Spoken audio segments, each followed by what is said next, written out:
trash. Like, y'all are so trash.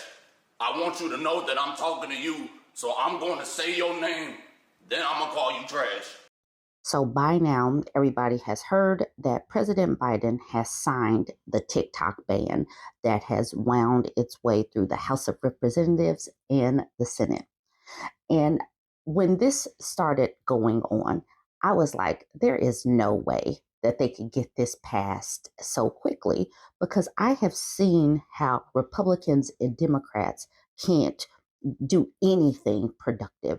They can't handle childcare. They can't come together about infrastructure. They can't do anything productive. Yet this is what they come together quickly on. When I was talking about this on my YouTube page, I was like, we're going to be able to see how laws get made, how they start in the House and now they have to get amended or gone back to the drawing board for the Senate. But no, this didn't take long at all. And literally, Democrats and Republicans can't work together on anything, yet they did this. And I know people might say things like it's all about security and all this kind of stuff, yet they don't do anything else productive. But they handled TikTok. And my thoughts on it is that they truly see the power in people being able to control narratives themselves. American media is bought and sold, and we all know that. And they get to pick and choose the stories that get told. But with TikTok, we're seeing a global perspective, boots on the ground, people on the ground, and both sides don't like the sharing that we are doing, the way we are getting news in real time without having to wait for news media, bought and sold news media to report on things.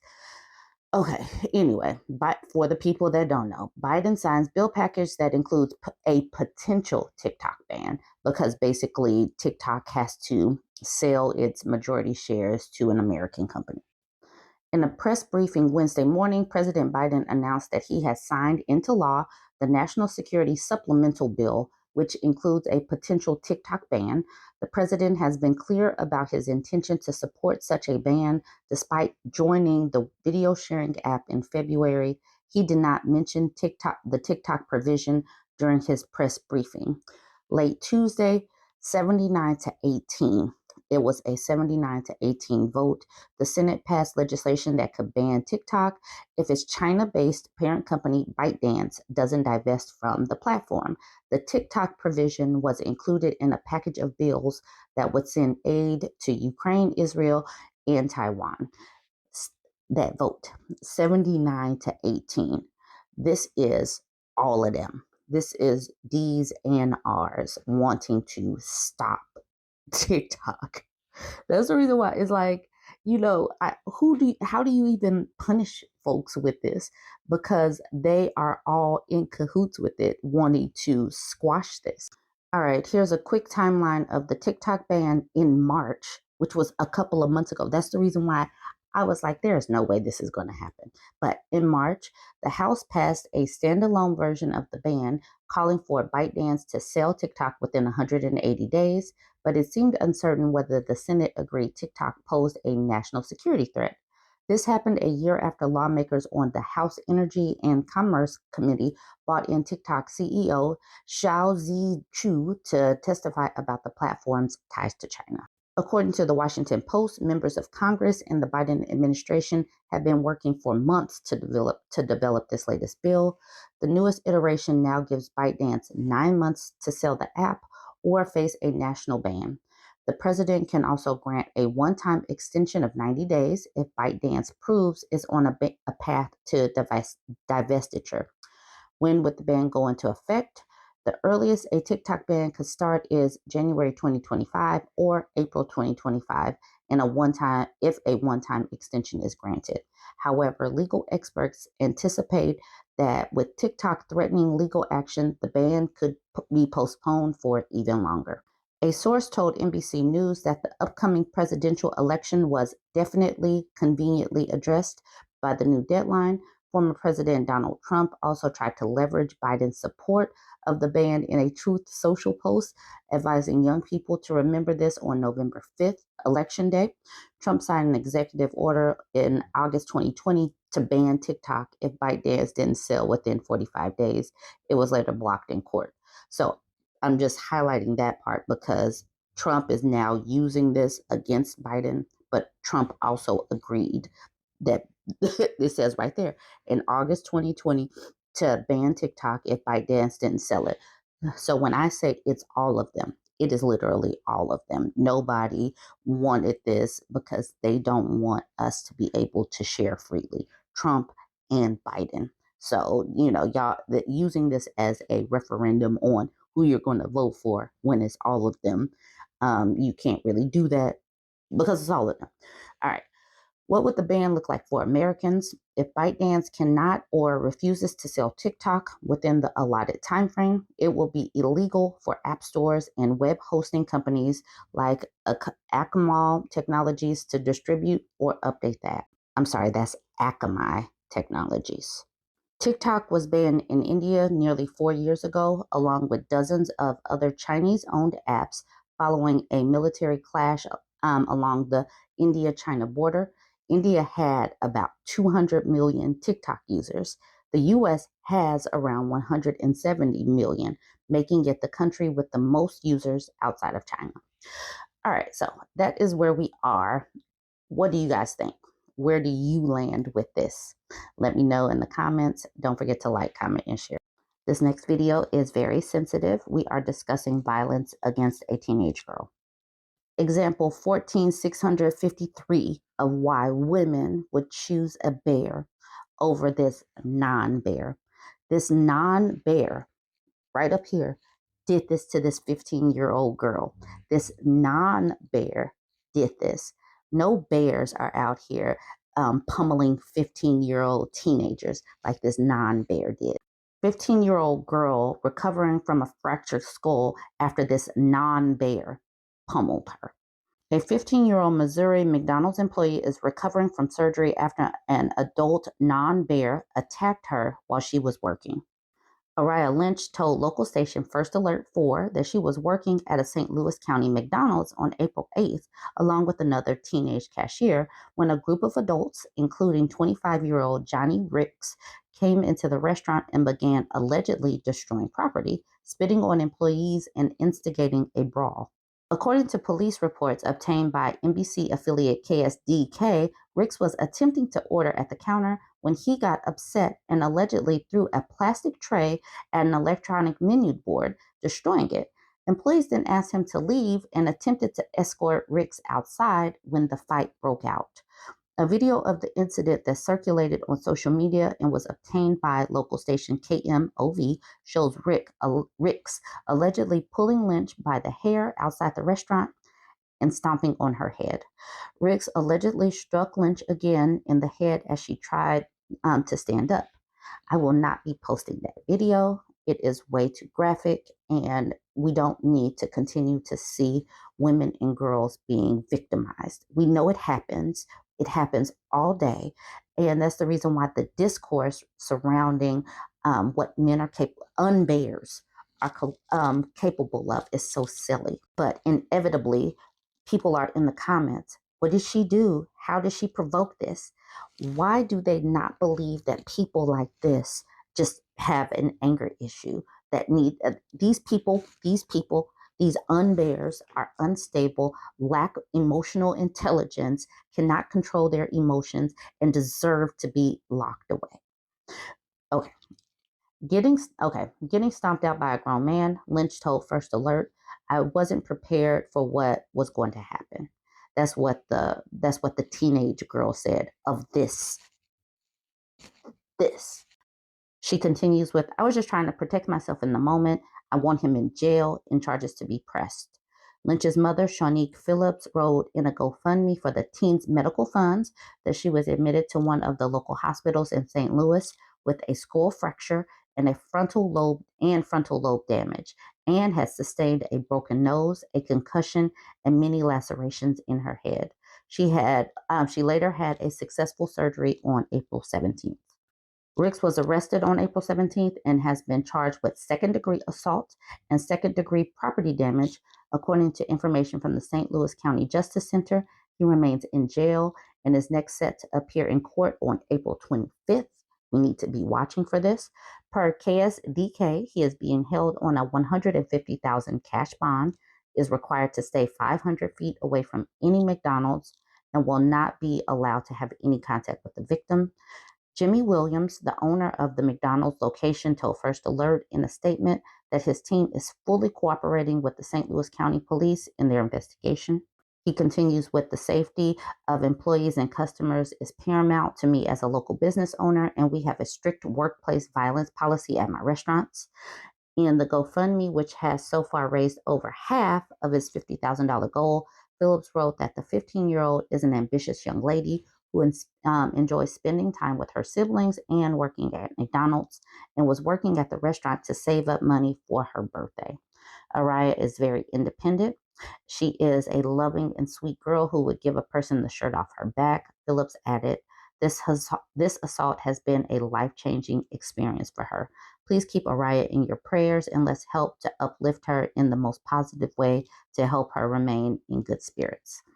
All right, so that is this story. We need to talk about it. We need to continue these conversations.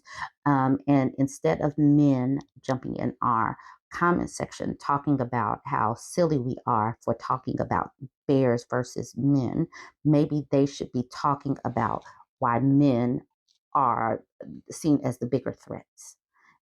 Men need to address men. Men need to be better people. Men need to be better than the bears, because the bears at this particular point are getting the best PR available. Y'all jump in the comments. Let me know what you think about this. Don't forget to like, comment, and share. This argument that Idaho is making in front of the Supreme Court that emergency rooms should be able to allow women, pregnant women, to die versus giving them life-saving care is wild to me. I know abortion is a hot topic, but I don't understand how allowing a woman to die is going to keep births going in these forced birther states. But it is being argued in the Supreme Court, and I really want to know how these Supreme Court justices are going to rule. Like, you know what? Y'all should be able to just let these women die. Like, how can they really judiciously claim to be pro-life and everything and say it's perfectly fine to just let these women die outside of an emergency room simply because they are forced birthers as well? It's going to be wild. I cannot wait to see this ruling being handed down. But let's do the article. U.S. Supreme Court split over Idaho's strict abortion ban in medical emergency. U.S. Supreme Court justices waded back into the battle over abortion access, appeared divided on Wednesday in a case pitting Idaho's strict Republican-backed abortion ban against a federal law that ensures that patients can receive emergency care. The justices heard arguments in an appeal by Idaho officials of a lower court's ruling that found the 1986 U.S. law at issue, the Emergency Medical Treatment and Labor Act, EMTALA, supersedes the state's near total ban in the relatively rare circumstances when the two conflict. Biden's administration, which sued Idaho over the law, has urged the justices to uphold the ruling. The court has a 6-3 conservative majority. No consensus seemed to emerge among the conservative justices, who expressed concerns, including what protection federal law extend to unborn children, whether Congress had clearly spelled out that EMTALA can mandate abortion in certain emergency cases.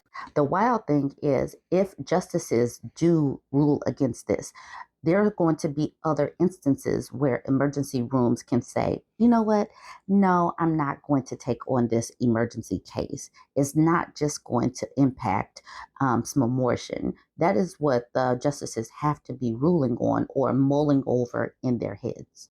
Conservative Justice Brett Kavanaugh asked U.S. Solicitor General Elizabeth Prelogar, representing the administration, to respond to Idaho's argument that EMTALA was meant to prevent emergency rooms from so-called patient dumping turning away uninsured patients instead of addressing smomorphin or other specific kinds of care. Prelagar said Congress used EMTALA to set a baseline national standard of care to ensure urgent conditions are addressed. Idaho cannot criminalize the essential care that EMTALA requires, Prelagar added. The case has led the Supreme Court to revisit the fraught legal landscape it created with its June 2022 decision overturning the 1973 Roe v. Wade ruling that had legalized abortion nationwide.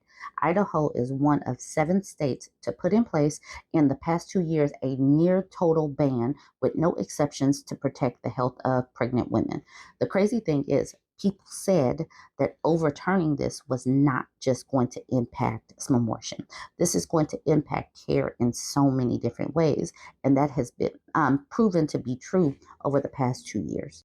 Idaho's so-called trigger law, adopted in 2020, automatically took effect upon Roe's reversal. The state law bans nearly all smomorphins unless needed to prevent a mother's death, threatening doctors who violate it with 2 to 5 years in prison and a loss of their medical license. At the same time, EMTALA requires hospitals that receive funding under federal Medicare program to stabilize patients with emergency medical conditions. Hospitals that violate EMTALA can face lawsuits by injured patients, civil fines, and potentially the loss of Medicare funding. The liberal judges pressed Joshua Turner, the lawyer for Idaho, to explain why the state permits emergency smomorphins to prevent the woman's death but not to protect her health. Turner called these difficult situations that raise tough medical questions that implicate deeply theological and moral questions. Following Roe's demise, the Biden administration issued federal guidance stating that EMTALA takes precedent over state smomorphin bans when the two conflict. The Supreme Court in January let Idaho enforce its law while also agreeing to decide its legality. At issue in the case is whether Idaho's ban must yield to EMTALA when a doctor determines the necessary stabilizing care is a smomorphin that would not meet Idaho's narrow exception for preventing the mother's death. Liberal justices posed sharp questions to Turner over his contention that EMTALA can only require emergency care that a state chooses to make available. Now, this is not just going to impact Idaho. This is going to impact other forced birther states. So this is the reason why the Supreme Court is mulling this over, but it's going to be wild if they say, yep, emergency rooms can just let these women die outside the doors. Liberal Justice Sonia Sotomayor told Turner his argument put preemption on its head, referring to the general principle that federal law trumps contradictory state laws. Prelagar pushed back against Idaho's claim that doctors could comply with both the state and federal requirements, arguing that the situation on the ground in Idaho is showing the devastating consequences due to the gap between the two laws. One hospital system in Idaho says that right now it's having to transfer pregnant women in medical crisis out of the state about once every other week. That's untenable, and EMTALA does not countenance it. The conservative justices voiced concerns concerning the Biden administration's legal challenge, though it was not clear which legal theory might garner a majority in the eventual ruling. Conservative Justice Samuel Alito told Prelagar that EMTALA also requires stabilizing care to be given to a woman's unborn child. Performing a smomorphin is antithetical to that duty. Prelagar said the provision that EMTALA did not displace the woman herself as an individual with an emergency medical condition when her health is in danger. Prelagar added that in many pregnancy emergencies, there is no way to stabilize the unborn child because before viability, it's inevitable that the pregnancy is going to be lost. But Idaho would deny treatment in that circumstance, even though it's senseless. Questioned by conservative Chief Justice John Roberts, Prelagar said the administration stance would not require religiously affiliated hospitals with emergency rooms to to perform abortions, nor would it require individual doctors who oppose it to perform the procedure. Our position is that EMTALA does not override either set of conscious protections. Boise, U.S.-based U.S. District Judge B. Lynn Windmill in 2022 blocked enforcement of Idaho's law in cases of abortion needed to avoid putting the woman's health in serious jeopardy or risking serious impairment to bodily functions. So this is happening in Idaho, but we know that this is going to impact other states. And is it any wonder that doctors and other medical staffing, other medical employees are leaving these forced birther states? This is going to continue to impact this country, is going to cause a brain drain from these forced birther states, is going to cause women and girls to continue to leave these states. This is going to be wild. What they did with overturning Roe v. Wade in 2022 is going to continue to change the demographics of these particular states. Y'all weigh in though.